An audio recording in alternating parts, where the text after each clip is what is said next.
Max, Friday, last segment of the week, we like to give up. And so we're doing a little Friday fun. The most serious and thought-provoking moment of the week, as always. Friday fun. We're going to talk college, or not even college, football referee hand signals. Something we take for granted as football fans. We pay a lot of attention. We watch a lot of football. We see a lot of referees make a lot of calls. Yes. But do we ever stop and think about which are the best referee hand signals? It seems like a stupid thing to talk about. So that's the end of the segment. Show's over. Thank you for spending time. No, I wanted to rank them. I wanted us each to come up where our 5 favorite referee hand signals. I've got 5 to 1. I think you've got it too. Yep. We'll go 5, 5, 4, 4. How about that? We'll go back and forth. That's fine, but I will warn you in advance that I'm lumping my bottom 3 into one group. That's fine. Okay. My number 5, first down. I think that it is emphatic enough I think so, yeah. that you go and there's a lot of different ways you could do it. Like we've all seen like in the blowout where like a team gets like 15 yards and the referee will just go up there and be like, whatever, right. Just like point to the right. There's also the ones where it's so context dependent that you can go, bam, right. Give them the big first down. It's also very it's easy to understand. It is something that I think has a lot of gravity to it. Sure. That's why you see like receivers when they make a catch go bang, give them the first down. First down is my number 5 one. I like the first down part. Okay. My 5, 4, and 3 are all related in the sense that they are tripping, roughing the kicker, loss of down. Okay. Because I was with you on 2. Right. Tripping and roughing the kicker makes sense, both foot related. Both foot related, but when you put the 3 together, you might have the world's greatest dance. You put your foot behind your other foot. Right. You kick. You do the kick kicker. It out, and then this number. Right. I get it. Okay. I'm figuring it out. Yeah. Yeah. Right. If you do all 3 of them, they're just silly. They're just ridiculous. It's very Chris Farley. Chris Farley Chippendales. Right. I think what I've discovered about my 5 here, or they reach to a very primal and immature part of my body. Yeah. And bring me great joy for various reasons. That's why those 3 are there. Interesting. My next 2 will fall in that vein, but for different reasons. Okay. My number 4, I'll do number 4 and number 3. My number 4 is sideline warning. Sure. Okay? Sure. I like the idea of a signal that you know exactly what it is. Right. This is the sideline warning. It's arms outstretched, kind of pushing the people back.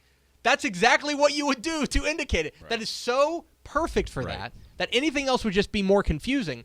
Yeah. This is great. You just go like this. No, get back, please. Sideline warning. Knock it off. Please get back. Yep. I like sideline warning. Okay. Number 3, very similar to sideline warning in that it shows you exactly what they're doing. Intentional grounding. Okay? Give them the chop. It's like you're throwing it away. Just like I'm not even thinking about it. Yep. Just throw it, throw it away. You give them the downward diagonal chop. I like intentional grounding. Right. Intentional grounding is my number 3. My number 2. Our friend Rudy Klanik was in here talking about the greatness of the chop block. Chop block's good. Chop block, gotta get down and kind of swipe your knees. And again, there's a lot to like there. First of all, it requires the referee to be a little bit athletic. They have to bend a little bit, and they have to run bring your arms forward. I like that. It also looks like a relatively vicious signal for a relatively vicious crime. I like it a lot. I like the chop block. That's my number 2. What's your number 2? Number 2 is going to bring out the childish Ron Swanson in me. It is the illegal touching. Illegal touching is funny. Illegal touching. You have to say illegal touching, and you got to do the hand signal. Can I tell you? Illegal touching is my number 1. Illegal touching's number 1 because you're exactly right. First of all, it's the sexiest penalty. Oh, illegal touching. Huh? No doubt about it. Shouldn't have done that. It is the sexiest penalty. The other thing is that I feel like the signal only feeds into that kind of little bit inappropriate. Right. It's like it's a little dainty. It's like illegal touching. Illegal touching. You know, just touch your Illegal touching. shoulders. Yeah. Illegal touch. The other thing is that it's so rare. Like, illegal touching is not like, okay, false start happens every single football game, right? All the time. This is fun, and to go along with the dance moves, this would also be good that if you want to do that, if you want to do this instead of your loss of down for that, like, that would be a good dance move as well. But that happens every game. Same with offsides and stuff like that. Illegal touching is enough of a rarity in football. Yes. And between the fact that it's the sexiest penalty and that it's just like, oops, you know, you're just like barely touching your shoulders. I like it. Illegal touching is my number one to your number two. I think we both agree it's great. What is your number one? I'm very interested in this. My number one, because it always gets the biggest reaction out of me more than any other signal, even more than touchdowns, because you have to have a big touchdown to get a big signal out of me, right? Or a big reaction out of me. Yeah. Which, by the way, to bring about, not to interrupt you because you're getting to a point, but like the touchdown thing, if you go back and watch old film of football games, like referees would get a lot more excited about touchdown calls. Be like, ah! Right. You know, like now everyone's very stoked. Just like, it's good. Right. Stuff like that. Yeah. And I think they've been taught to be stoked. But like, you'll still get the emphatic touchdown call, like when it's a goal line, like it's a goal line stand, like they're running in from the goal line. You're like, no! Yeah. Right. It always struck me like they're on fire whenever they're running in like this, signaling touchdown. Okay, what's your number one? Very exciting. Player disqualification. He gone. See, yeah. It works on so many levels. Number one, I think it's because it's universal, right? It works in baseball. You're out of here. Soccer, red card, you're gone.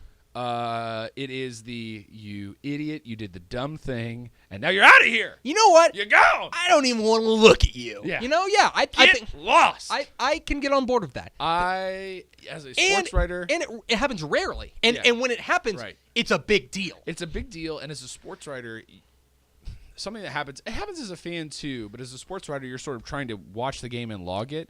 When you don't catch what the guy did, and then they throw the thumb, you're like, whoa! Yeah. What happened? Yeah. What did he say? What did he do? You know, it's that plus, or if you saw it, the other scenario is you saw exactly what he did and you're waiting to see. They got to throw him out. They got to throw him out. He gone! Yeah. Well, it's like, and similar to what you're saying about soccer, right? It's like whenever there's like a foul, right? Like a hard foul, and you're going, okay, he's getting a card, right? We know he's getting a card. This is a judgment call. Is it going to be like a real hard yellow, man. Or is he just going to say GTFO? And whenever he goes to his pocket, red! He's gone! It's kind of like that. It's kind of like you're sitting there because normally the way it'll happen is that like if I'm the referee, I'll go personal foul, Max Thompson, and then like there's that moment of hesitation that he's signaling that, and you wonder, is he going to say, or he usually says 15 yards, and then you wonder, is that it? Right. Or is he going to go, oh, and by the way, ba-bam! He's gone. He's out of there. Number 23 is out of the game. Yeah. He was giving him the business. Yes. He was giving him the business. Giving him the business is the greatest non-official ref signal. Everyone knows the video. Ron Cherry could not come up with what to say, so he was giving him the business. He was giving him the business. We know what that means. Like he was pushing him, shoving him, you know. Yeah. I agree. I think that's a good one. That's probably a one that I missed. So, I don't know. I let us know what your favorite referee signal is. #DCTF Live. Maybe we'll read some on Monday. Maybe.